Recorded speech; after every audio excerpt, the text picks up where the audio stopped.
Sejam muito bem-vindos a mais uma edição do Projeto Prisma nesta segunda-feira, dia 26 de dezembro de 2022, último programa deste ano.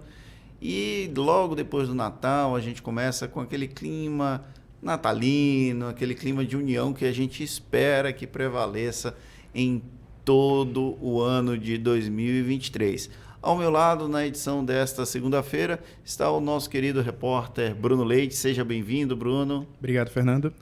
E ao meu lado esquerdo, a vereadora de Salvador, que eu agradeço por ter aceitado o nosso convite, e junto com as boas-vindas, eu peço também que ela se apresente para o nosso público. Nós estamos recebendo hoje a vereadora pelo PT, Maria Marighella. Seja bem-vinda, Maria. Ei, Fernando, muito obrigada. Bruno, primeiro, adorei estar do seu lado esquerdo.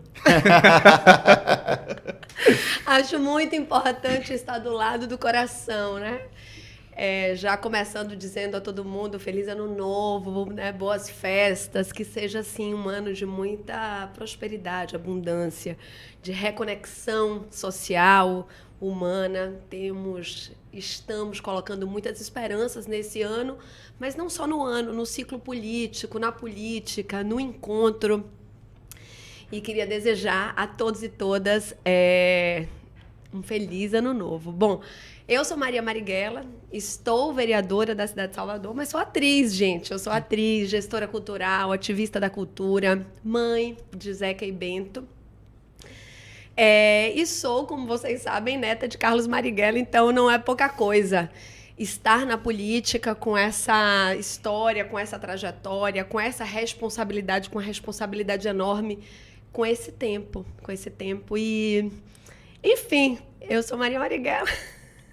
Quando você chegou na política, já chegou com essa carga, que é uma responsabilidade imensa, carregar o sobrenome Marighella num processo político como nós vivíamos em 2020, quando a senhora foi eleita, em que a direita tinha uma expressividade extremamente grande no país, controlava o Palácio do Planalto, e Marighella, um militante de esquerda, vítima da ditadura militar. Como foi esse processo de construção até do seu próprio viés de ser candidata a um cargo eletivo diante desse cenário todo, que é um cenário adverso para uma figura como uma neta de um guerrilheiro?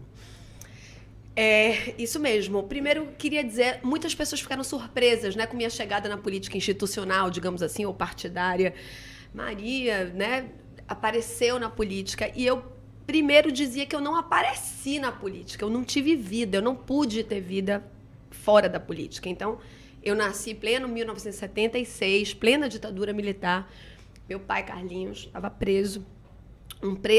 Preso naquela época, naquele ano de 75, numa prisão comandada por Carlos Alberto Brilhante Ustra, o torturador da presidenta Dilma Rousseff, que aqui na Bahia comandou uma operação que chamou Operação Radar. Era uma operação nacional de desorganização das forças que estavam atuando na redemocratização do Brasil, então sindicatos, partidos. E essa Operação Radar foi responsável, por exemplo, pela prisão, tortura e morte e assassinato de Vladimir Herzog. E Carlinhos, naquele 75, foi preso na Operação Radar e eu nasci com meu pai preso. Clara, minha avó, exilada em Cuba naqueles anos. Com 3 anos, gente, eu já vivia a anistia, o traslado dos restos mortais de Marighella de São Paulo para Salvador para ter um enterro digno. Vivi com muita intensidade as diretas, por exemplo.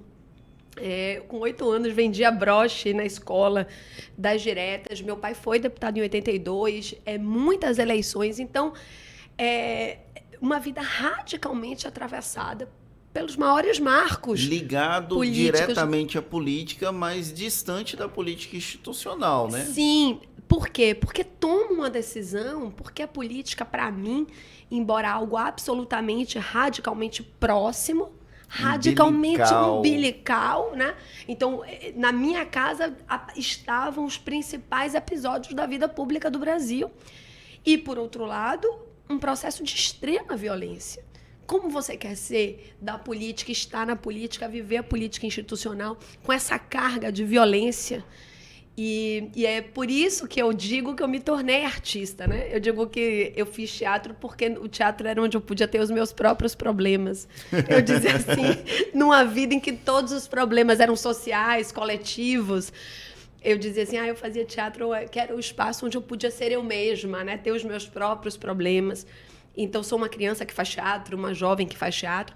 E aí começo a me organizar politicamente na cultura. Então, eu vivo o ativismo da cidade, eu vivo a política a partir da política da cultura, a partir do ativismo da cultura, sendo uma ativista.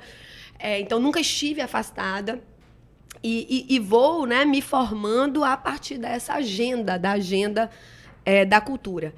E o que acontece, né, com isso? Quando o presidente Lula assume o governo, né, em 2003, naquela eleição histórica de 2002, e Gilberto Gil, né, se torna o nosso ministro, o que acontece ali? Muitas coisas a gente vai conversar, talvez, ao longo da entrevista.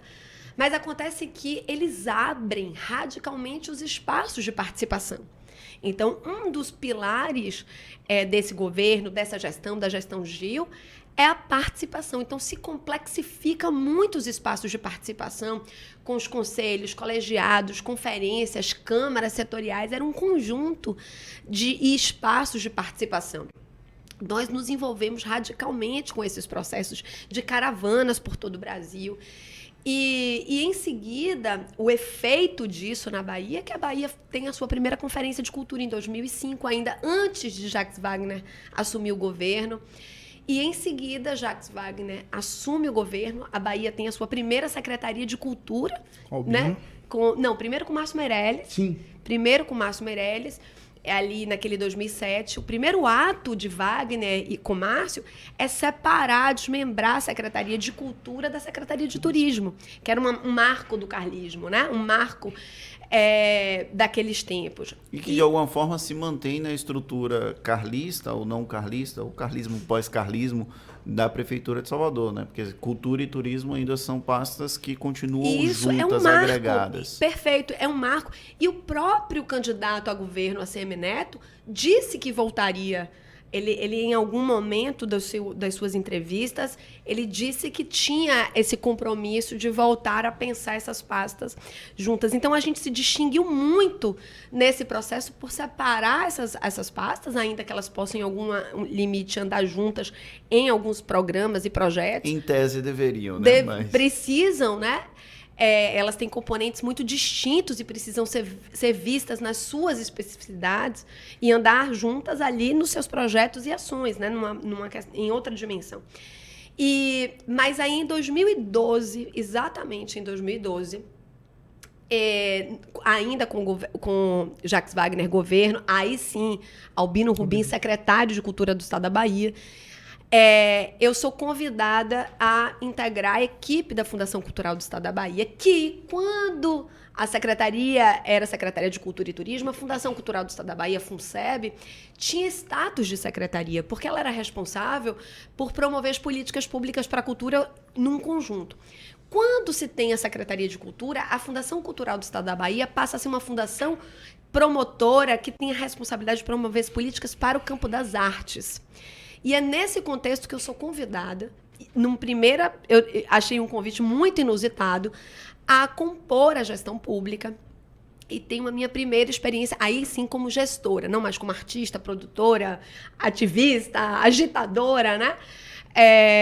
Professora, enfim, muitas atividades relacionadas à cultura, mas me torno gestora na minha primeira experiência. É uma experiência muito radical, assim, que me transformou imensamente. Porque ali, Fernando, eu faço uma junção de duas grandes dimensões. A primeira, que é essa ancestralidade política, a política como uma dimensão de organização social, de convivência, né? de organização da vida em sociedade. Isso é muito bonito, isso é muito forte. E eu descobri que isso estava em mim num lugar muito fundo, né? Por isso que eu digo assim, ancestral, de uma ética, a política numa dimensão de uma ética muito profunda. Algo que talvez estivesse adormecido lá, né, guardadinho. Exatamente. E as artes, né, o campo das artes, como algo muito próprio, muito meu. Então, eu digo que na gestão eu juntei duas tradições, né? A tradição ancestral, né, da política como fundamento, algo que é algo muito meu, e não por acaso meu irmão, né, Pedro Marighella, também se tornou artista. São dois artistas numa família de políticos, né? Acho que foram os nossos jeitos de superar aí essas... E me torno, e vivo aquilo com uma intensidade, uma profundidade, e vivi processos muito importantes e políticas de muita transformação na Bahia, que foram as políticas, por exemplo, de territorialização da cultura. Conheço cada território, né? Os 27 territórios de identidade cultural, como a gente mudou a feição do fomento, o fomento brasileiro, o fomento nacional, o investimento na cultura, ele, desde os anos 80, ele é prioritariamente relacionado à renúncia fiscal.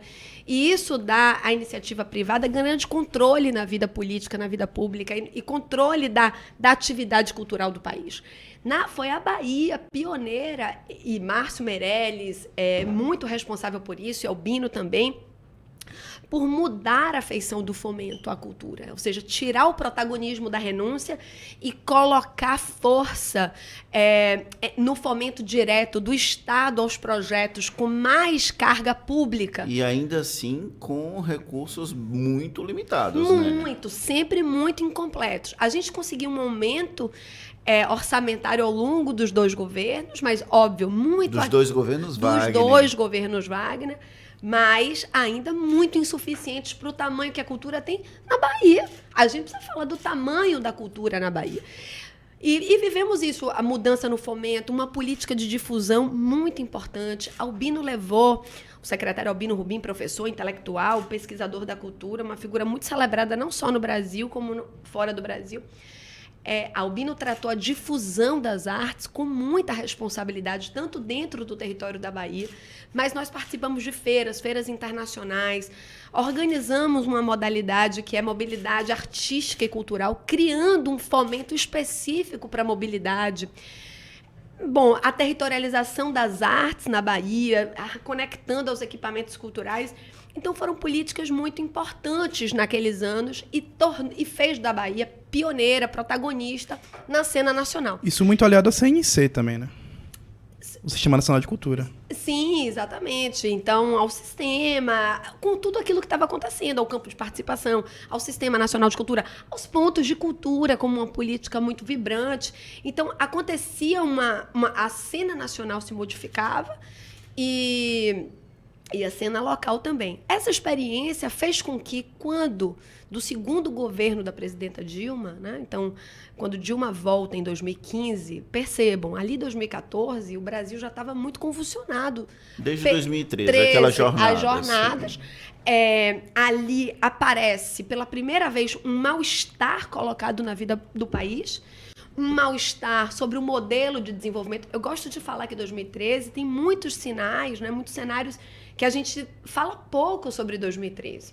Ali começa a aparecer... Acho que tem também uma questão do próprio distanciamento histórico, que a gente ainda não tem, né? Sim. Nós ainda estamos muito envolvidos com as consequências daquela junho de 2013. Sim. Então, eu tenho uma dificuldade, até como o próprio...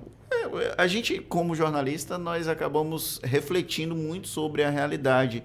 E aí a gente tem uma ligação tão umbilical com essa realidade e as consequências dela, que é difícil a gente ter esse distanciamento para avaliar o impacto de 2013.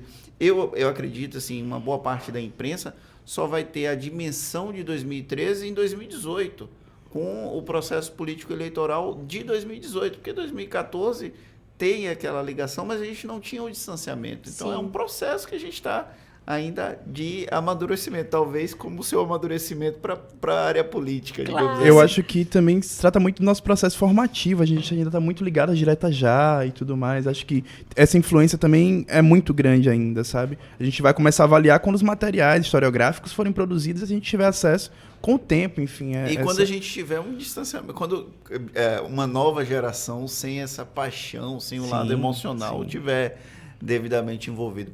Eu vou pular um pouquinho já para 2020, no processo da senhora candidata a vereadora de Salvador.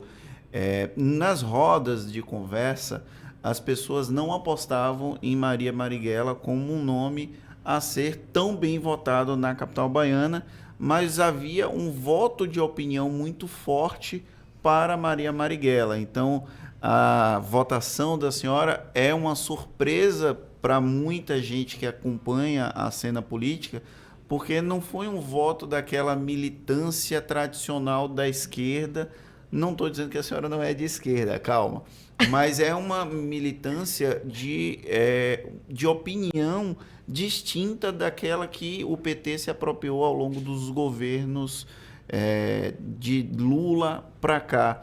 Como foi esse processo de eu decidi ser candidata e agora eu preciso ter votos para ser eleita vereadora de Salvador, para levar para a política institucional o que eu aprendi na minha vida?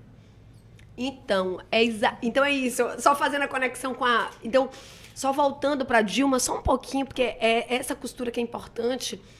Então, quando 2014, Dilma eleita, não sei se vocês lembram, ela eleita com aquela força da cultura, aquela força final da cultura, com aquele impacto, porque nós estávamos ainda mobilizados pela agenda de junho, pelas jornadas de junho, o que representava aquilo ali.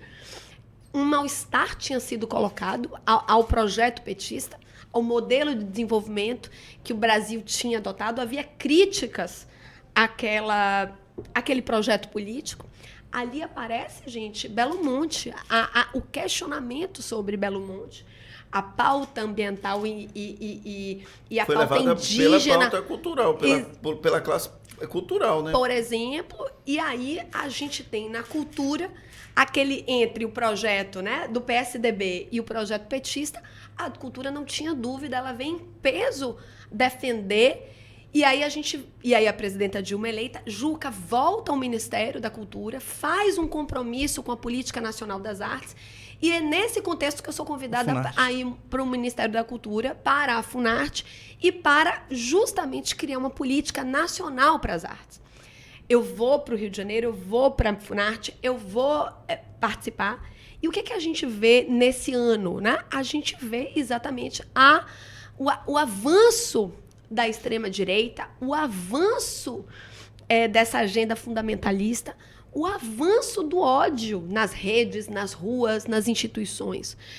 E é um ano muito duro para a gente. Ou seja, eu me lembro, Fernando, da eleição de Eduardo Cunha, que nos pegou muito de surpresa. Talvez seja um dos grandes marcos desse processo político traumático que nós vivemos a partir de 2015. Exatamente. E eu falei, bom, alguma coisa está acontecendo aqui.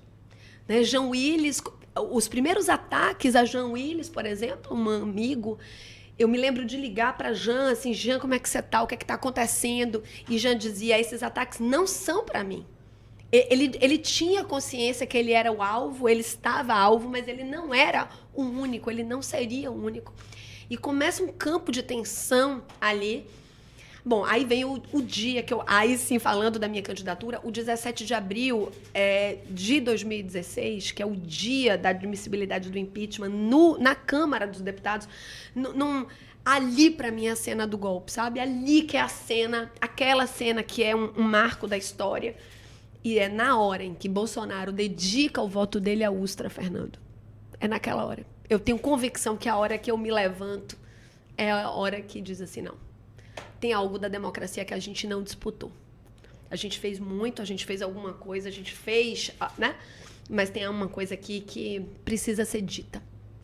Tem uma energia que vai precisar ser colocada. Então, olhando retrospectivamente, porque ninguém sabe a hora que tomou uma decisão, mas aquela cena é violenta demais, né? Aquilo, né?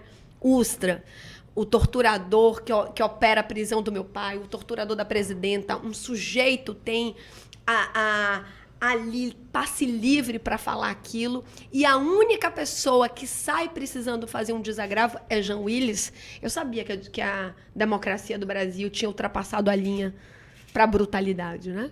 Ali o Brasil rompe os pactos os documentos, né, os pactos dos quais ele é signatário, relacionado aos direitos humanos, e você vê que a população não tem total consciência do que está acontecendo ali por falta do direito à memória, falta do direito à verdade, falta justiça de transição, no sentido de que todos os torturadores brasileiros não foram nunca julgados. E ali eu E tem um sinto... processo até educacional também, né? Porque falta a educação, não no sentido de formação mínima, mas de formação intelectual e reflexiva, sobre do ponto de vista filosófico, do ponto de vista sociológico. A gente tem uma sociedade no Brasil que tem inúmeras deficiências, e as deficiências acabam provocando essas rupturas. Não sei se eu fui num caminho... Perfeito. Acho que a gente tem uma educação, a gente tem um sistema político, nós temos as instituições brasileiras operando pelas elites.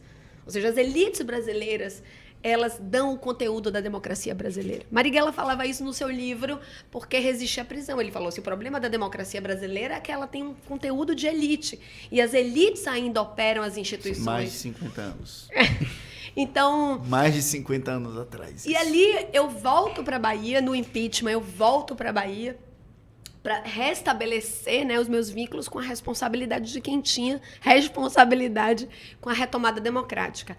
Bom, aí vou me articular com a Ocupa Política, essa rede de ocupação da política institucional, tanto nacionalmente, e via que a Bahia tinha uma dificuldade de trazer para a cena política essa indignação do 16, a indignação do 13, a indignação... eu sinto que a Bahia não traduziu, por exemplo, em 18 essa energia, né, dessa cena renovada, conectada aos últimos marcos. A nossa representação ela é ainda, como você diz, de um outro tempo. Se mantém quase que a mesma de 2010 para cá. A gente não tem grandes alterações do processo de representatividade, seja no executivo, seja no legislativo, mas eu acho que a gente está tratando muito mais do legislativo do que do executivo nesse tipo de debate. O nosso legislativo ele tem baixa renovação e quando existe a renovação, a gente troca 6 por meia dúzia. Não é o seu caso. Talvez o grande diferencial de Maria Marighella na Câmara de Salvador é exatamente isso, porque é efetivamente um processo de renovação política no nosso instituto até então, e bem estabelecido e bem consolidado. E aí, isso também amplia a sua responsabilidade? Claro, acho que totalmente. Dá uma responsabilidade muito singular, eu não sei se ampliada, mas muito específica. Então, eu sinto essa responsabilidade, né, com esse tempo, e é nesse sentido que acho que vem essa votação de 20, né, que é um pouco não imaginada, porque a Bahia não abriu esse espaço, conectando, né, com essas agendas, e nós simplesmente nos apresentando. Você sabe que desde o primeiro dia, quando isso foi anunciado, eu vou contar como é que foi a primeira vez que eu apareci na imprensa como candidata. Aí são os bastidores, né? Me ligou a UOL, Universal UOL, era uma coisa assim, Universo UOL, não sei o quê, uma coisa assim, para falar do filme Marighella. Eu fiz uma participação em Marighella, o filme de Wagner Moura, e era o final do ano de 19, assim, o filme tinha estreado em 19 na Berlinale, nós tínhamos, e o filme não conseguia, teve todo aquele babado de 2019, Bolsonaro, ataque à cultura, ataque às artes, ao audiovisual, etc. Estreamos na Berlinale em 19 e não conseguíamos exibir Marighella no Brasil. E aí tinha a data do 20 de novembro que Wagner queria estrear e a gente não conseguiu. Então, eu sou entrevistada como Marighella, como uma figura que articula, né? Ou seja, que apresenta a obra de Mário, a Wagner, etc. E eles me ligaram, a gente fez uma entrevista, eu tinha uma participação, eu faço uma pequeníssima participação como atriz, fazendo minha avó, né? A mãe do meu pai e tal. E eles estavam me entrevistando e tal, né? E ao final da entrevista é assim, mas você nunca pensou em concorrer a um cargo eletivo? Eu falei, pensei. Pensou? Eu falei, pensei. Aí que mudou a matéria, né? Aí mudou. Aí era assim, mas mudou. Aí, peraí que eu vou falar, não sei. Aí teve uma alteração, né, da pauta. A coisa se desorganizou. E por quê? Porque naquele final de 19 é o momento em que nós nos organizamos aqui em Salvador e dizemos, não, vamos colocar meu nome pra... E a gente tinha muita dúvida sobre o partido. Porque, gente, assim, tomar uma decisão de partido era uma decisão muito difícil naquele momento, né? Ou seja, que partido nós íamos nos filiar para começar essa empreitada. E o PT não é lá um partido muito fácil, Então, né? é a mensagem de todo o Brasil. E eu tinha convicção de que eu precisava me filiar ao PT. E a sua avó abona a ficha, né? E a minha avó como uma... Mas tinha essa coisa assim, achava que eu tinha consciência que nós tínhamos duas responsabilidades. Para fora do partido, falar com o antipetismo. A gente precisava colocar energia para dialogar com o antipetismo, que em 20 era aquela coisa com o presidente Lula preso, né, em 19, com o presidente Lula. Eu tinha convicção de que isso era uma tarefa deste tempo, dessa responsabilidade, Sim. com tamanho, e que a criminalização do PT ou o antipetismo colocada na vida pública, ele falava com toda a instituição partido. Ele ataca os partidos, sobretudo os partidos de esquerda. Então, a criminalização do PT, o antipetismo, não fala apenas a uma legenda, mas ele vai incidindo e atacando partidos importantes, o PSOL, o PCdoB, né? Mesmo o PSB. Então, redes... Então, eu Até entendi. os próprios partidos mais tradicionais da direita acabaram sendo atacados nesse processo e desconstruídos, porque você pega o PSDB, que é um partido de centro-direita, que lá no passado até flertou com a centro-esquerda, e ele ficou destruído, também por opções do próprio PSDB, a gente não entra nesse mérito, mas por conta da própria conjuntura que destroçou os partidos que eram do campo democrático, né? A gente viu em 22 uma ausência do campo democrático como um todo, pelo menos... tanto que Lula forma uma frente democrática. Esse megazord aí. Um megazord que ele, inclusive, está tendo dificuldade de dar conta a partir de agora, né? Então, eu tinha exatamente isso. Eu tinha muita convicção de que algo deveria falar a essa cena. E tinha essa também a tarefa de colocar para dentro do partido as questões que a sociedade estava levantando. Então, era uma dupla tarefa, né? Uma tarefa para fora, uma tarefa muito radical para dentro. Tem uma tarefa para dentro do partido muito importante, de colocar alguns cenários, apontar... Até porque aí eu vou lembrar um pouco do que eu ouvi na época, porque uma das pessoas ligadas ao PT que eu conversei nesse processo disse...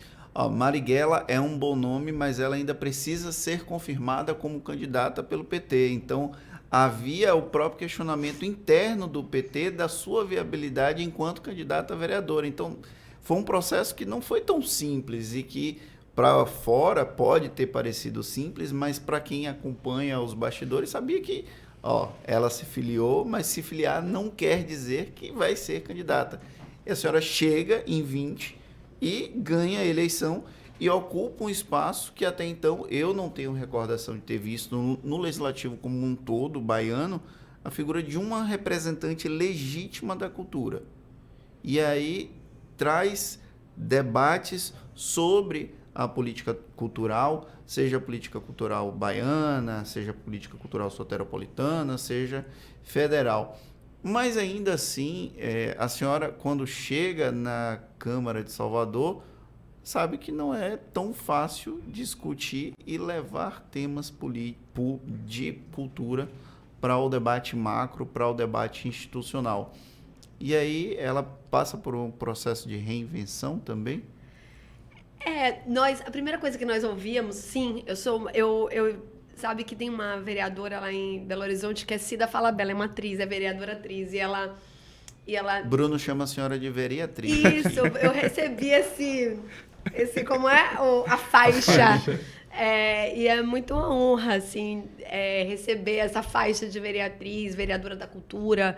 Sim, a cultura está nesse centro mesmo da cultura, não só no estrito senso do que seria produzir, promover políticas para a cultura, defender a cultura como um campo essencial da vida em sociedade, mas também uma coisa que é muito forte para a gente é mudar a cultura política. Ou mudar não, incidir na cultura política. Trazer para a política, Fernando, linguagem, uma dimensão de como dialogar com a sociedade. Nós nos comprometemos com o letramento político, a gente faz um compromisso.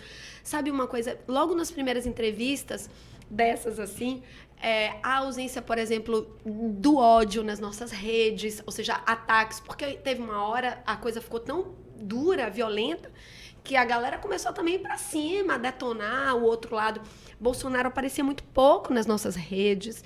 Então, havia também um compromisso com colocar na política uma outra cultura política, uma outra linguagem política, uma outra maneira. As pessoas ficam assim, com dúvida. E isso é uma pesquisa, isso não é pouca coisa. Não é uma coisa que simplesmente é. A gente passa horas debatendo como transformar o espaço da política num espaço acolhedor.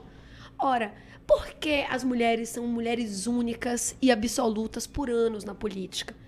Porque, na verdade, a política é muito violenta. Então, você fica com aquelas mulheres sendo únicas porque, se elas abrem o espaço, elas saem.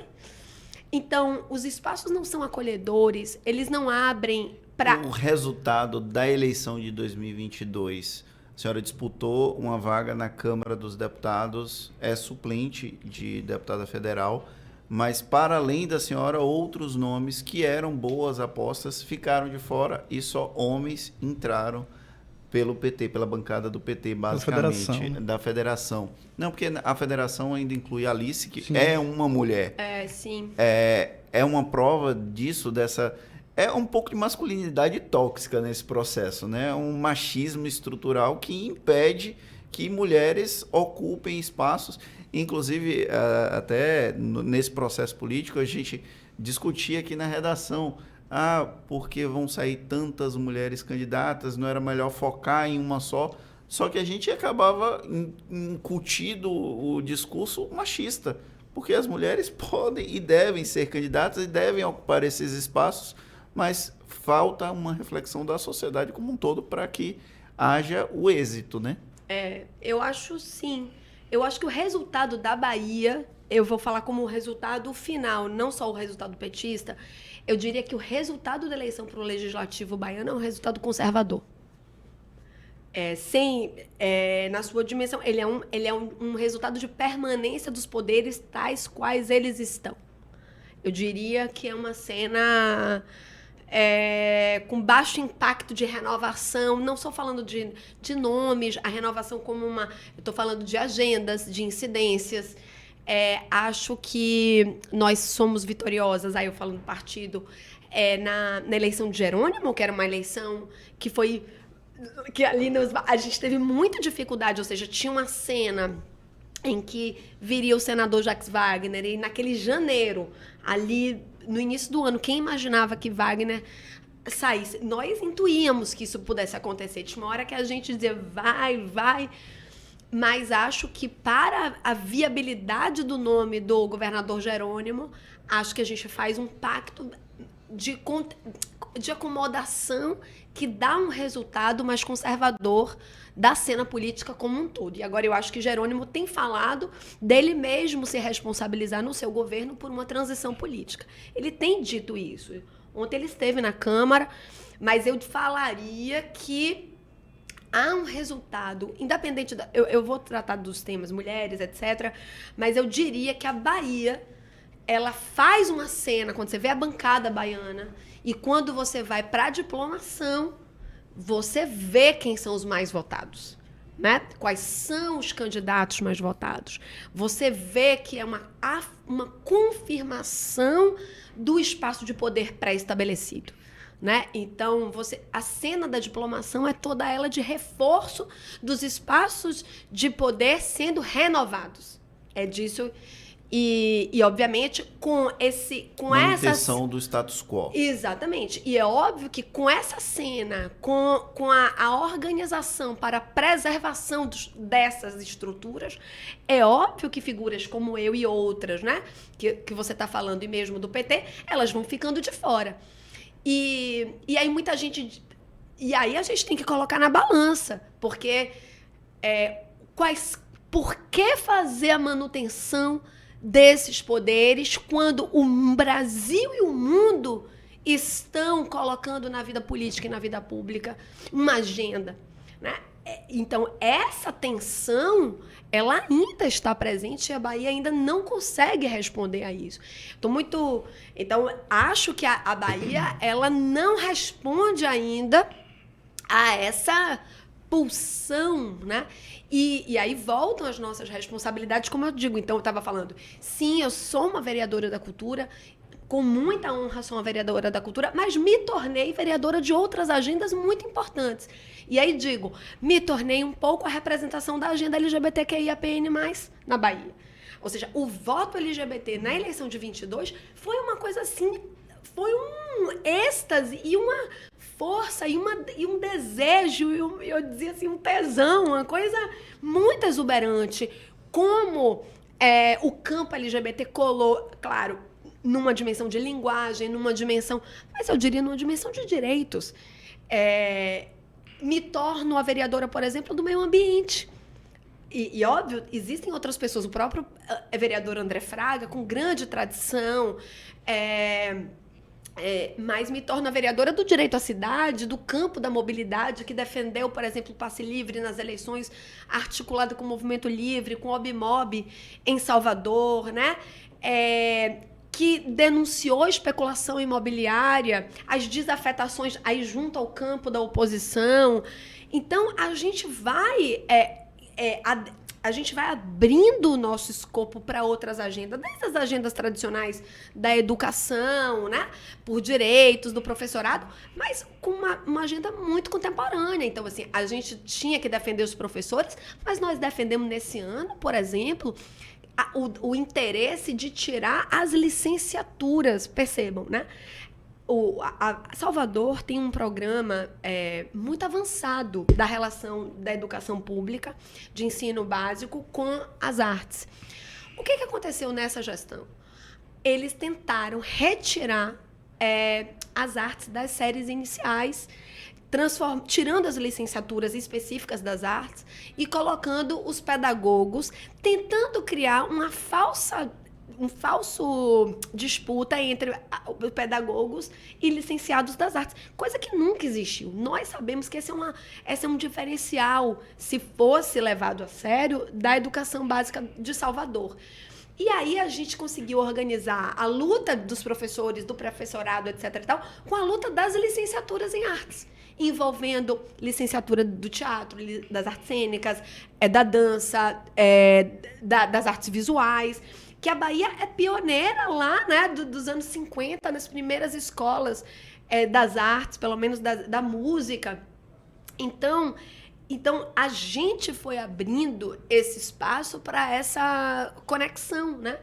E enfrentamos, por exemplo, o Plano Municipal de Cultura, né, que a bancada cristã, dita cristã da Câmara, quis retirar os direitos da cultura, a sigla LGBTQIAPN+, como se não houvesse cultura LGBT. Então, vivemos muitas disputas no campo de oposição, mas ampliando e trazendo outras agendas conosco. E isso foi muito importante, né? Nós assumimos a tarefa de fazer uma frente parlamentar mista ambientalista na cidade de Salvador. Acabamos no último sábado uma Assembleia Cidadã do Clima. Gente, nós fizemos via sorteio, né, através do coletivo Delibera, através de um programa chamado De Cidadania. É uma metodologia que fala com a cidadania local sobre temas complexos, que eles dizem de difícil decisão.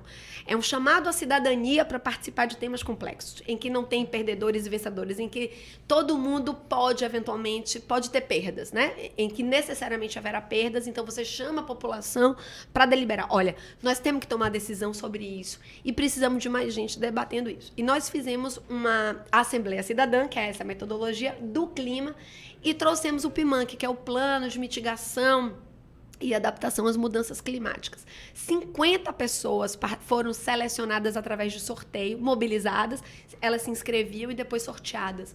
Foi uma coisa, imagina, você botar 50 pessoas debatendo o clima de Salvador e a mitigação e onde colocar recursos. O resultado desse debate vai ser entregue ao prefeito, né, Bruno Reis, ao presidente da Câmara. Então, é um cenário em Salvador conectado com o que está acontecendo no Brasil e no mundo. Apesar de ser uma vereadora de oposição, a senhora consegue enxergar na gestão da Prefeitura de Salvador abertura para o diálogo, para a conversa sobre essas temáticas?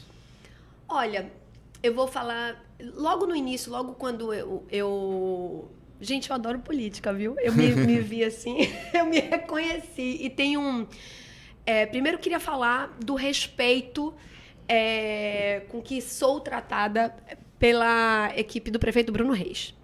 Então, é de muita cordialidade, é um clima assim, de muita cordialidade. Logo quando assumi, o prefeito Bruno Reis quis me conhecer e me convidou para uma conversa. E conversamos mais de 2 horas, eu acho. Foram muitas horas, sem assessor, sem ninguém. E nós conversamos. Conversamos muito sobre cultura. Eu fui bastante dura e crítica sobre a cultura, o pensamento sobre cultura, não sobre a gestão da cultura. Eu estava falando sobre esse pensamento da cultura, com o turismo, dessa organização do carlismo ou neocarlista. Falei que fui bastante dura e crítica. A insistência de tratar a cultura como evento, não que um evento não seja importante para o desenvolvimento econômico e até turístico de uma cidade de serviços, mas nós não podemos circunscrever a cultura. Fizemos tudo isso. Tem a bancada governista é bastante cordial. E os secretários e secretárias, nossa, Giovana Victor, Fabrício Miller, a própria Marcele Moraes, vereadora, Kiki Bispo, quando estava na Sempre, né? A própria vice-prefeita, Ana Paula, poderia falar assim. Agora, o problema é que é um projeto político de baixa capacidade de incidência. Então, houve muita abertura, muito diálogo, mas, obviamente, é um projeto hoje político muito privatista, né? Então a gente vai precisar, e aí eu não queria falar apenas dessa gestão, eu acho que são anos, então são 8 anos dessa agenda a carlista na cidade de Salvador, agora mais 4 anos e é um projeto que precisa se abrir para as urgências da cidade. É nessa hora da virada de uma Salvador insurgente, emergente, que precisa acabar com a pobreza, com a segregação. Né? Não será o capital, né, ou o investimento do capital que vai resolver os problemas de mobilidade da cidade de Salvador, de emprego da cidade de Salvador. Salvador não pode ser uma cidade, gente, que abre supermercado para gerar emprego. Não, nós não aguentamos mais, ainda que seja um importante investimento. Isso não pode ser o modelo econômico. Então, a gente precisa aproveitar o capital cultural, e eu não falo da política cultural, dessa energia de Salvador, e colocar essa energia, essa vocação, essa ancestralidade, essa potência, essa força de Salvador na vida da cidade. Não dá mais a pobreza, a segregação, esses 2 mundos de Salvador, ele é impossível. E é nessa hora em que vem as disputas, e é essa hora que tem um bloco mesmo, né? É o bloqueio do projeto, que a gente vai ter que disputar nas urnas, e a gente vai ter que ter coragem para disputar na urna. E eu acho que é isso que a gente precisa enfrentar. E eu tenho muita honra de ser oposição, viu? Quero dizer que... Gente, a primeira entrevista de oposição, e assim, Maria, como é ser oposição? Maravilha! O que é oposição? Oposição é transformar um projeto votado de parte de uma cidade num projeto de todas as pessoas. Eu não sei tarefa mais bonita do que essa.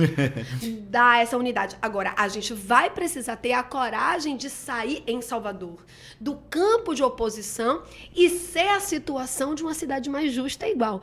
E é essa energia que eu acho que a gente precisa colocar na vida pública. Maria. Qual a avaliação que você faz da política empregada principalmente pela Fundação Gregório de Matos, de uma figura que é egressa da cultura, que é o Fernando Guerreiro, um diretor extremamente celebrado aqui na Bahia? Vai por um caminho que precisa melhorar, lógico, qualquer ambiente público precisa melhorar, mas tem alguns indicativos que são justos e que merecem algum tipo de aplauso ou só crítica? Gente, eu acho que Guerreiro, Fernando Guerreiro, tem sido um gestor exemplar no tipo de política que ele faz, né? Eu não seria comentar. O que nós não podemos tolerar é uma Fundação Gregório de Matos com baixíssimo... Gregório de Matos, ato falho, será? E nem é. Freud vai explicar. É que eu tô muito acelerada. Não, eu tô muito impactada com o machismo em todos os lugares, com a presença dos homens. Ai, meu Deus, muitos homens no poder. Né? E aí a gente tem que dar um... Mas nem é o caso da fundação. Nem seria uma... Nem seria... Um xixi. Uma nem crítica seria Pode nesse falha. caso, eu acho que é mais a emoção. Eu acho que para o que eles têm e a política que eles dão bastante conta, o que nós precisamos colocar é a marca no lugar certo. Eu não sei, por exemplo, por que Guerreiro não é o secretário. Porque eles insistem, né? Essa é a pergunta. Primeiro, uma secretaria de cultura e turismo, em que a maior parte do investimento e do orçamento dessa secretaria está dedicada, por exemplo, com recursos do Prodetur, que essa é uma marca, ou seja, eles pegam recursos, né, de programas para investir, então eles têm teoricamente, eles aparecem como uma boa... com uma secretaria que tem recursos para executar, mas isso está executado em quê? Em obras, em orla, em infraestrutura. E você não atinge as atividades finalísticas da cultura, você não consegue ampliar as atividades finalísticas da cultura.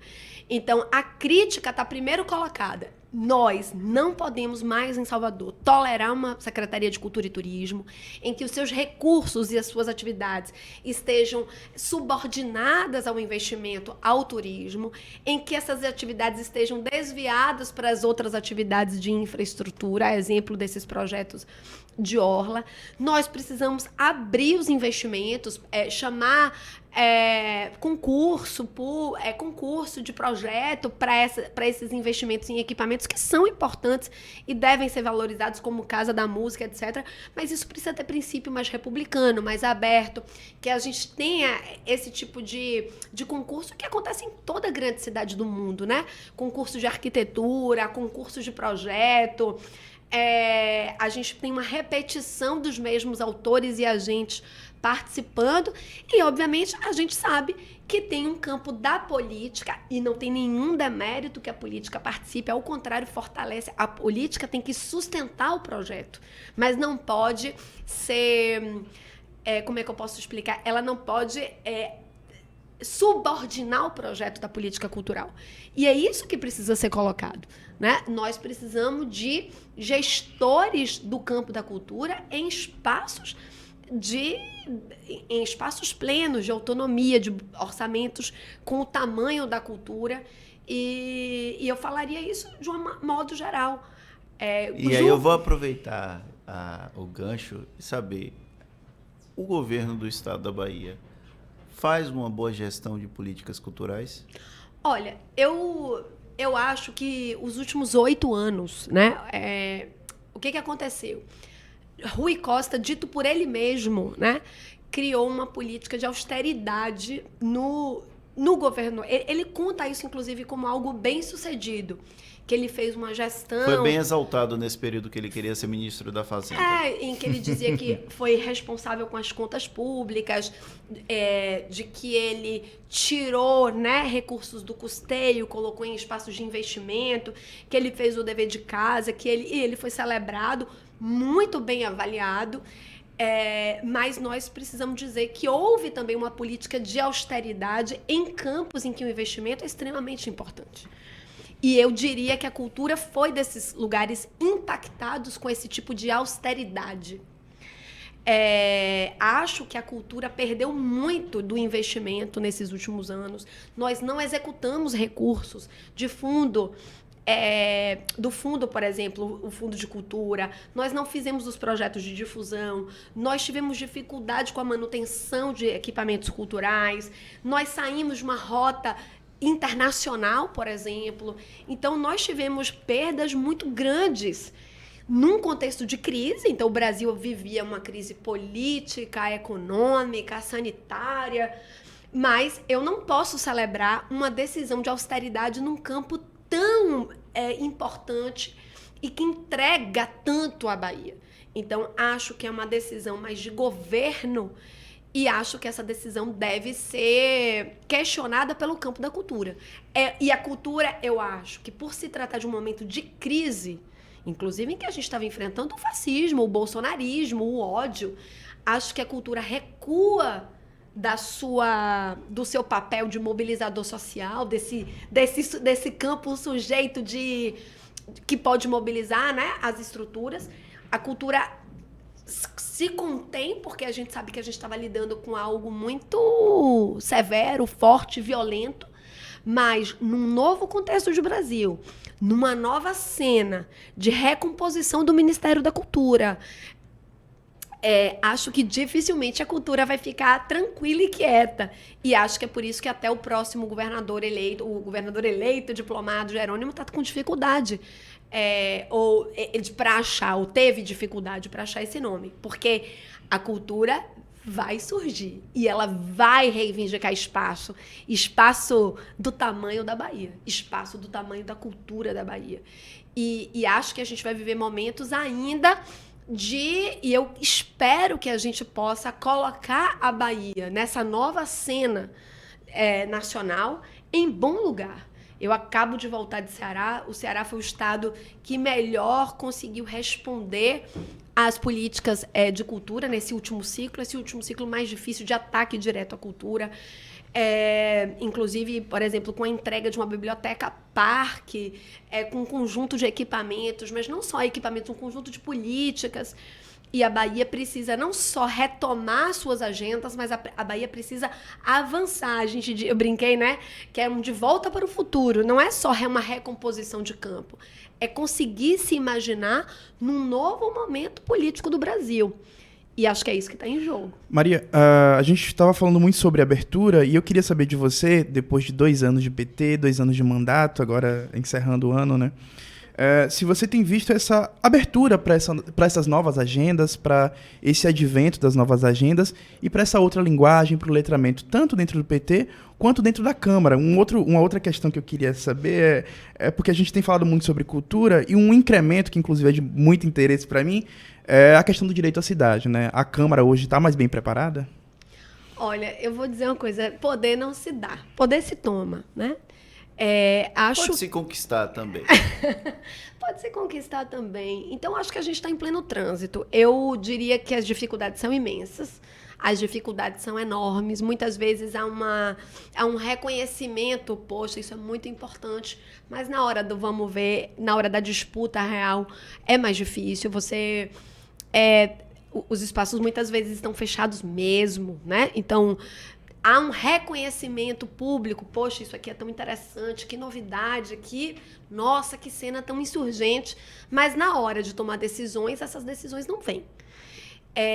Mas acho que isso não deve nos retirar da cena. Eu acho que a gente tem que ter a coragem de fazer o chamamento ao povo baiano, a Salvador.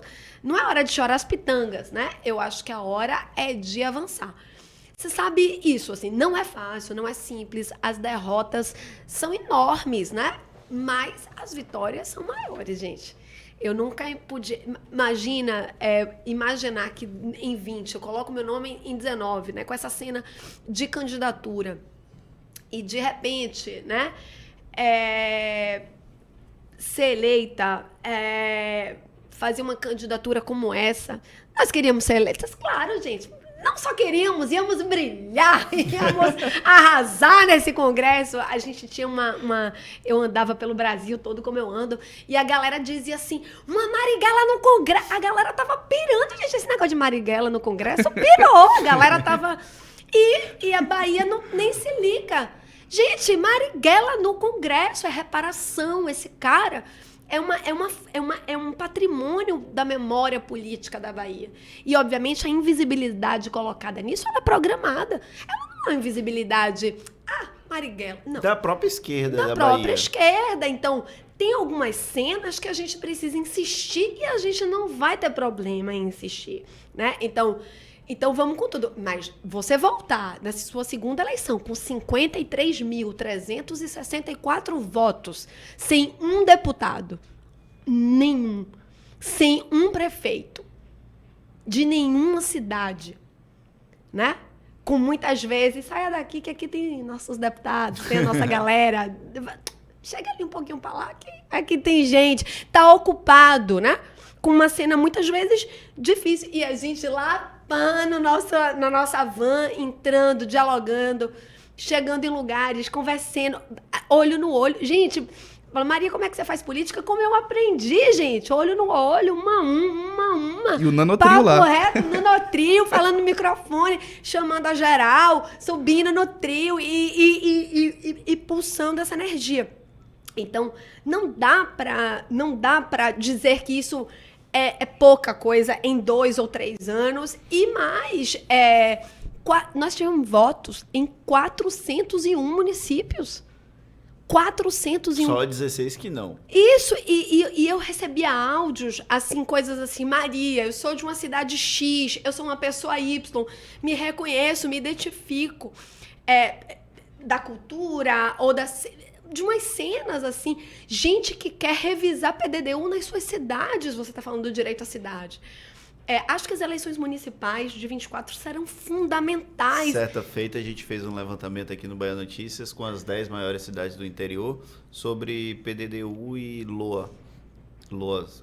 LOU. É um nome difícil, é L-O-U-O-S. LOUS. E aí, das 10 cidades, salvo me engano, 6 ou 7 já tinham passado o prazo há muitos anos que não revisavam a lei Tem a lei orgânica do município, não é a lei orgânica do município, não.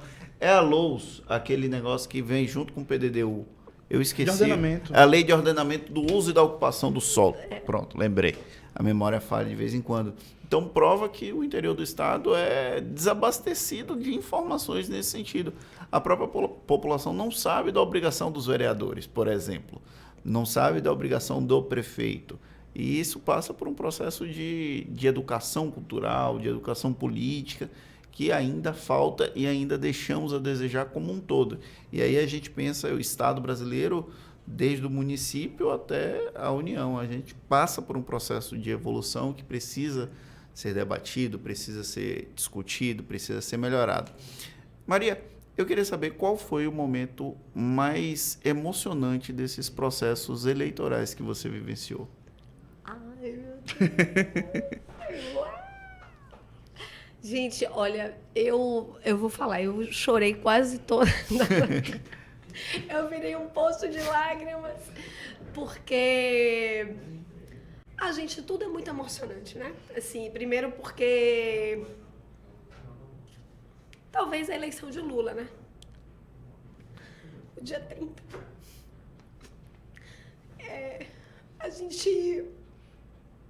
Eu sinto, né, que eu tô dizendo que eu tô aqui porque acho que um golpe foi dado no Brasil, né, naquele 17 de abril, dentro do Congresso, por dentro do Congresso brasileiro. E não foi fácil, né, ver amigos como Jean Willis indo embora do Brasil ameaçados de morte. Manuela Dávila, fora da política porque não aguentou a violência, né? Áurea Carolina, uma das parlamentares que eu mais admiro, né, no Brasil, abrindo mão de ser candidata, e não é abrir mão da política. O assassinato de Marielle, a prisão de Lula, o bolsonarismo atacando a cultura de maneira muito violenta, a pandemia, os mortos, as mortes. Estar, né, candidata. Então, eu tinha, por exemplo, 1000 planos, né, para uma candidatura, e os primeiros meses foram basicamente tratar da pandemia em Salvador, prioridade de vacina. Eu me lembro dos primeiros debates que era a volta às aulas. Eu falei, gente, pelo amor de Deus, eu pensei que eu ia tratar aqui homeschooling e vocês querem agora voltar às aulas. Então, que loucura é essa, gente? Porque uma Câmara que estava debatendo homeschooling, que estava debatendo, né, educação dentro de casa, educação que estava debatendo pé na escola, coisas assim. E, de repente, eu tenho que falar o óbvio, que só volta com vacina, vamos pressionar o governo por vacina. Então, foi um momento muito difícil tratar Salvador no contexto do bolsonarismo, no contexto dos ataques em todas as áreas, da questão ambiental, da questão econômica, da educação, e viver tudo isso Então, a gente tinha uma responsabilidade pela recomposição democrática. Primeiro, denunciar o bolsonarismo como um espaço de ataque direto à democracia, como um espaço de violência institucional, né? Compor as energias necessárias. E essa talvez tenha sido a primeira e principal tarefa. Ela não é a única, né? Porque a gente recompõe a democracia, nesse caso, nas suas formalidades, né? Assim, num acordo no tático e tácito por democracia. Mas vocês viram essa semana, né? Está longe de terminar o debate sobre projeto político, orçamento. A gente teve uma vitória importante, que é a derrota ao orçamento secreto, chamado orçamento de relator. Isso impactou muitíssimo a eleição. Mas eu acho que de tudo, né, estar com Dilma Rousseff, né, estar com Dilma, eleger Lula, falar com as pessoas impactadas, né, por esse ciclo político, abraçar a Áurea, eleger as indígenas, Sônia Guajajara, Célia Chacriabá, estar com as pessoas de cada território, olhando e dizendo, Maria, a gente precisa retomar a política pública de cultura da Bahia. A gente precisa retomar os territórios, e não só a cultura, mas a questão, por exemplo, da água, ali naquela região, no território de Correntina, cada território com sua pauta, cada território. Gente, a gente tem uma questão velada também na Bahia sobre a questão do garimpo, tratar as questões indígenas, tratar o combate ao racismo nas relações da Bahia. Então, eu recebi mensagem assim, sei lá, oi Maria, eu sou de território X, eu sou uma pessoa não binária, não sei o quê. E acho que tudo inscreve nesse ciclo político, que encerra, talvez, com a eleição de Lula no 30 de outubro. Nós fizemos uma grande festa no nosso comitê, foi uma festa muito bonita. Até te encontrei, não foi, Bruna? Ali estava muito... talvez seja um marco, mas é um marco que costura uma rede muito sensível, de muita gente, que inclusive entra na política com essa tarefa, né? Lula como o arquiteto que vai escrever, né, os principais desenhos da democracia no restabelecimento da nossa capacidade de dialogar. E o resto está com a gente. Eu digo que a democracia é uma terra boa, que precisa ser arada. Eu acho que Lula traz isso, nos dá isso no seu projeto, e que nós somos a semente mesmo, né? Em que essas árvores vão crescer. E quando eu vejo cada uma que está com a gente, isso me toma de muita emoção, assim, cada olhar, cada lugar. A gente está vivendo com muita pobreza, gente, com fome, né? Com muitas dores. A gente segura muitas dores.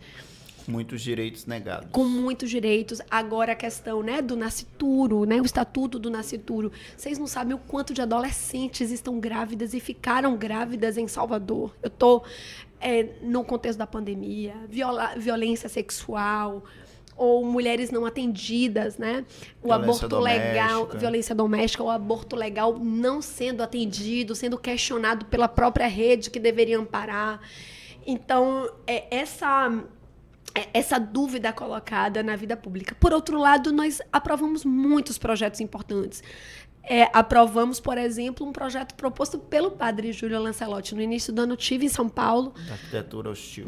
Né? Então, nós aprovamos... Contra a arquitetura hostil. Ou eles dizem técnicas construtivas hostis, né? E o padre Júlio Lancelotti que me diz, Maria, você tem que colocar esse projeto. Foi aprovado e foi sancionado? Ainda não foi sancionado. Estou esperando o prefeito, seu xará.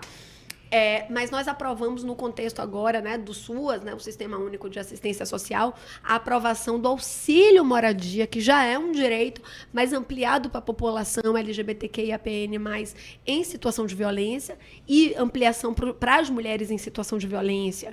Nós aprovamos projetos importantes emendas, por exemplo, ao Plano Municipal da Infância e da Adolescência, que coloca no plano municipal o acolhimento noturno para crianças em que os responsáveis têm que estudar ou trabalhar à noite. A gente fez avanços importantes de segurança alimentar, projetos de indicação importantes ao governo do Estado. Estou muito animada com o Felipe Freitas, um grande companheiro aí, que nos inspira muito. Secretário de Justiça e Direitos Humanos do governo do Estado. De Feira de Santana.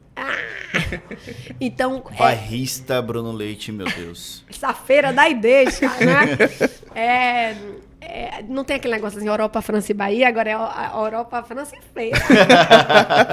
Nas encruzas da Bahia.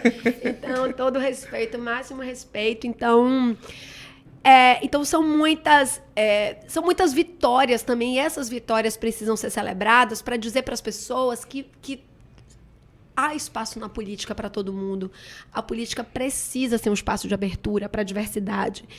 E eu tenho estado muito empenhada em dizer isso, no sentido da gente trazer mais gente, da gente abrir esses espaços, desse espaço ser um espaço em que o conjunto da sociedade se reconheça e que possa ocupar. Então, mas, enfim, eu enrolei, mas o momento acho que foi o 30 de outubro mesmo, que entra para a história. Maria, você tem andado muito em trânsito entre Salvador, Brasília, e você também teve na transição, né? Eu vi uma foto semana passada com o Zulu, com Margarete, com a equipe toda do Ministério da Cultura.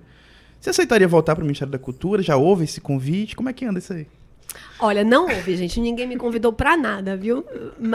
E é uma brincadeira que as pessoas ficam... Eu estava no Ceará, né, na outra semana. A lei Paulo Câmara permite que vereador se licencie para ocupar postos no governo federal. Vocês já estão aí. Não, mas eu vou falar uma coisa com muita sinceridade. Essa é uma característica nossa, né? Então, é óbvio que eu sou uma vereadora da cidade de Salvador. Eu sou uma vereadora que tenho muita honra em ser vereadora da minha cidade, da cidade de Salvador. Eu ouvi uma coisa muito linda de um amigo que ele dizia assim, sabe de onde vem a palavra vereador? Eu nem chequei, mas ele que me disse. Vem das veredas, são aqueles que cuidam das veredas, né? Que são as ruas, que são as vidas. E eu tenho uma alegria imensa de cuidar das veredas da cidade que eu nasci e de onde eu venho. Mas... É lencinho.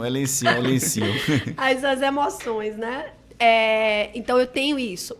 Mas há uma característica, e é uma característica, por óbvio, do que eu sou, né? Sou como essa figura de representação de um campo político que é maior do que eu. Eu integro uma movimentação cidadã que chama Manifesta Coletiva. Eu não sou única no mundo, eu estou de galera, eu sou muita gente. São muitos movimentos com os quais eu estou conectada. Mas não é sobre isso. Eu sou uma vereadora que tem uma circulação... E aí, gente, não é nem sobre a cultura, é sobre o modo de formação política, né? Marighella tá no mundo. Gente, quando eu tinha 13 anos, eu vou contar para vocês, eu já estava ali na PUC, falando de Marighella, falando do que representava aquela memória. Então, como artista, como gestora, como... sei lá, né? Então, não seria diferente como vereadora. É uma característica da minha vida, né? Estar...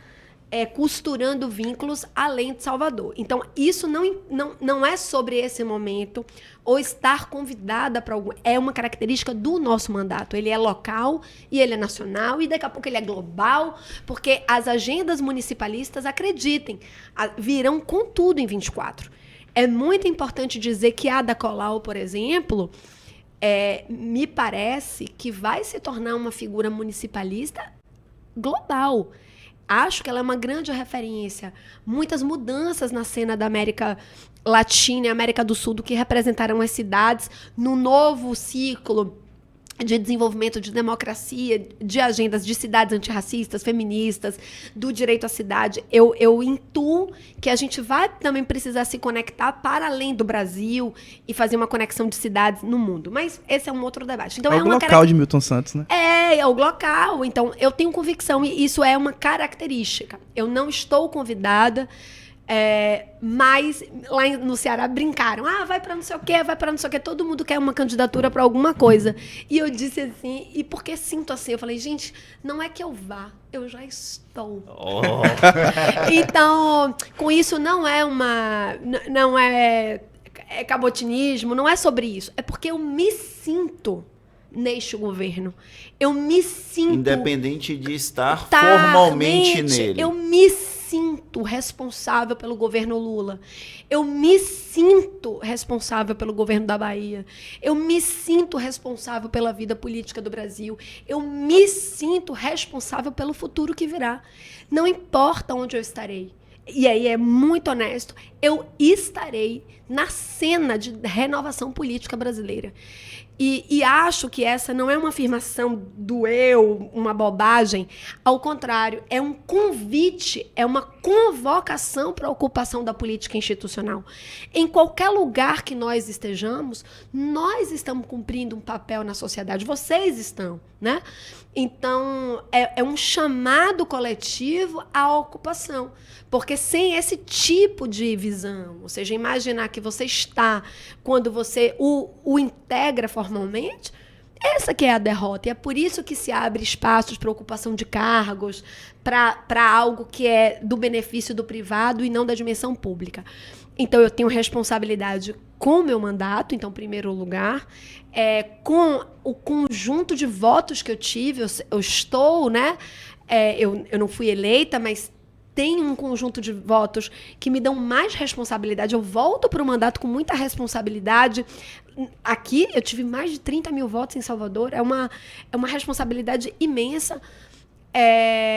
Óbvio que esses vínculos que a gente faz nos territórios, isso nos coloca num campo de interlocução de como responder aos desejos políticos, né, desse conjunto que nos vê como mediadores e articuladores de uma cena, assim como em algumas áreas, a exemplo da cultura, me sinto totalmente responsável por incidir, dialogar, organizar, mobilizar.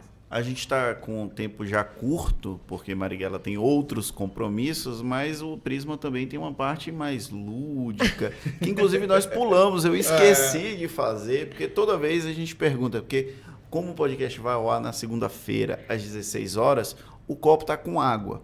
Eu parei de servir porque eu causei um desastre, mas a gente gosta de perguntar aos nossos convidados o que ele costuma beber para se divertir, quando ele está fora do circuito político.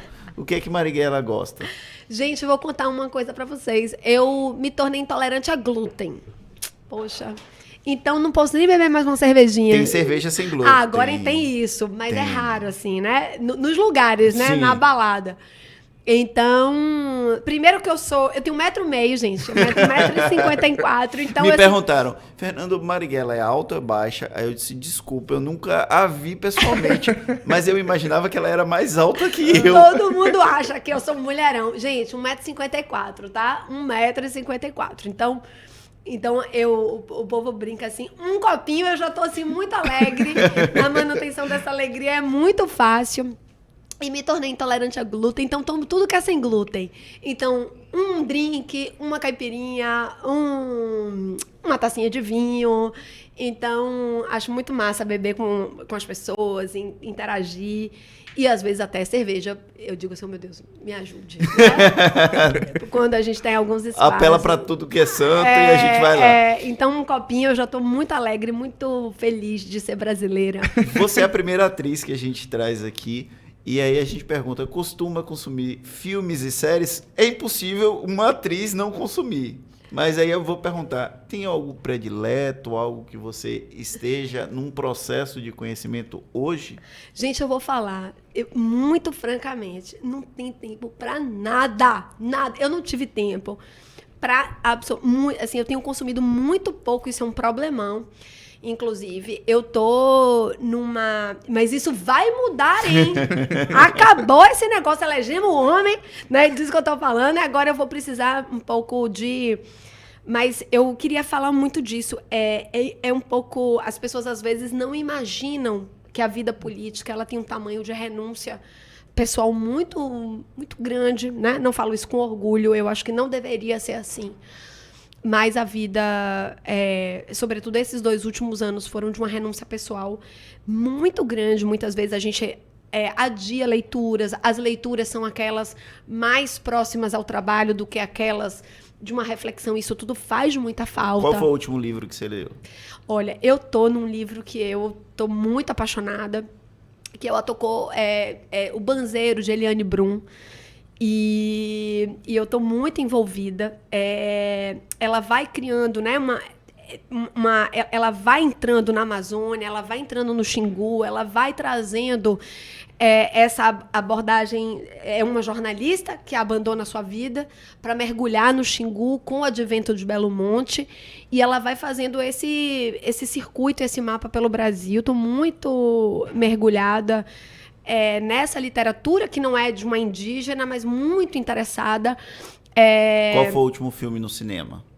Gente, eu vou falar. Manhã, Júnior, manhã, como foi na Rédea Curta. Rédea Curta. Porque fui ver meus amigos, né? No cinema foi na Rédea Curta. Sente falta dos palcos? Muito. Demais. E aí eu tava no Ceará e um amigo fez assim: vamos fazer um espetáculo? Eu falei, bora! Janeiro, no recesso parlamentar. Já tenho até o título. Não tem o espetáculo, mas tem o título. Qual é? Gente, vocês acham que eu vou dar esse spoiler aqui? Tem que dar. Vocês vão ter que me convidar. Não, mas eu vou brincar. Não, será que eu digo? Não. Eu vou deixar, mas seria algo bem provocativo, né? Do que seria uma mulher na política, no parlamento, de um parlamento majoritariamente masculino, com essas características que a gente tem no parlamento. Então, Comédia, drama? Gente, quem sabe? O que ocorrer é com pura emoção, mas acho que um pouco de comédia, um pouco documental, né? Qual a playlist, Marighella? Gente, muitas, música popular brasileira, etc e tal, mas vocês não sabem, eu amo mesmo pagode. Qual o pagode? Baiano? Claro, gente! Claro, É porque tem essa distinção, né? O pagode baiano e aquele pagode mais clássico, que é o pagode paulista, né? Não, eu gosto de tudo, mas obviamente eu tô falando desse pagode baiano que é único, né? Numa percussão única, com essa pulsação única, com essa... Enfim, eu sinto a percussão, né? Eu tenho uma conexão muito funda com a percussão. Os nossos jingles, né? Da campanha tem um pouco dessa dimensão. Eu digo que a percussão baiana, ela fala da célula mínima percussiva do nosso corpo, que é a batida do coração. Essa coisa da percussão, ela é muito mobilizadora. E eu sinto que a gente tem uma energia colocada... Tem algum artista predileto do pagode baiano?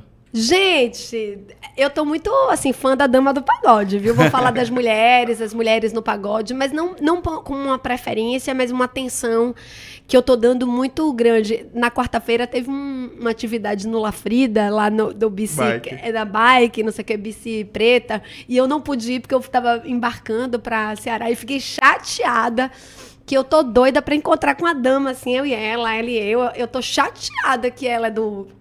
Ela mudou. Ela fez o jingle de Assemineto, não foi? Poxa, eu queria a dama, venha com a gente, né? Acho que... Mas é isso, acho que as mulheres, né, estão dando, né, muito caldo, pano pra manga, e tô falando dessa atenção na cena, nas artes visuais. Tem um site aqui que reúne mulheres é um coletivo que reúne mulheres do pagode. Isso, Pagode por Elas. Pagode por Elas. É muito bacana o trabalho que elas fazem. Ayla Menezes, né? E eu acho, por exemplo, muito bacana, assim, então, influencers, né? Quando Bárbara Carini traz o pagode, e acho que tem algo no corpo, na música, numa inscrição de uma fala, né, das mulheres num ambiente mais masculino, e tenho me interessado muito. Mas, óbvio, tem figuras que estão aí, tenho me interessado tenho ficado muito atenta a uma cena também contemporânea, para além, né, das coisas de sempre, e como a música popular brasileira tem algum artista predileto da vida? Eu vejo muito Sound System, assim, nas movimentações da senhora. Isso. Então, tem essa cena das ruas, das periferias, né? Então, com uma atenção muito grande... Ela escapola, ela não quer dizer. Não, mas é porque não favorito. Me ocorre, gente. Eu não é política Não, é porque eu preciso ser... Não me ocorre assim como uma preferência... Eu poderia dizer, gente, vamos lá, Gilberto Gil, sabe? É a minha preferência. Mas não, é porque é tão magnânimo, né? Mas é quando eu coloco Gil e Caetano, ou quando eu, por exemplo, hoje, um dos maiores intelectuais para mim do Brasil é Mano Brown. Então, eu fico tentando também, mas o que as mulheres estão produzindo, né? Como feito. Então... Por exemplo, aqui na Bahia tem uma cena das artes visuais, tem uma curadora que chama Diane Lima. uma curadora da cena das artes visuais que está aí pelo mundo. Então, eu vou tentando me lembrar mesmo para não... Então, eu estou muito impactada com a cena. Primeiro, a cena negra, a cena periférica e a cena feminista. Acho que essa é a cena que hoje me mobiliza, né? Mobiliza e conectando com... A Chayane tá dando um spoiler aqui, eu não consegui entender. Isa. Não, gente, Isa é gata. Vamos falar que Isa... Eu fui no show de Isa. Ela fez um show aqui na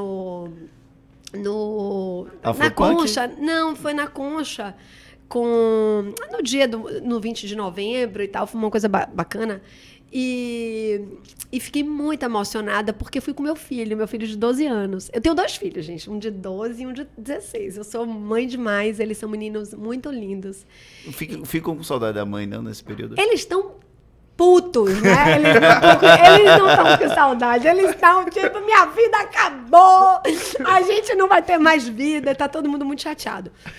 E aí eu fui com meu filho, aí ele disse assim, poxa, a gente não vai fazer nada hoje, esse final de semana. Eu falei, vamos no show de Isa, isso era uma agenda, né?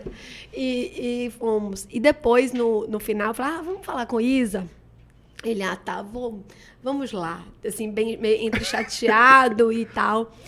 E fomos. E eu fiquei tão emocionada, porque primeiro que ela é gata, muito gata. Gata. Se na TV ela já é bonita. Mas impressionante, assim, gata, ela é muito gata, educada, gata muito máxima, educada. Gata das gatas. Fiquei assim.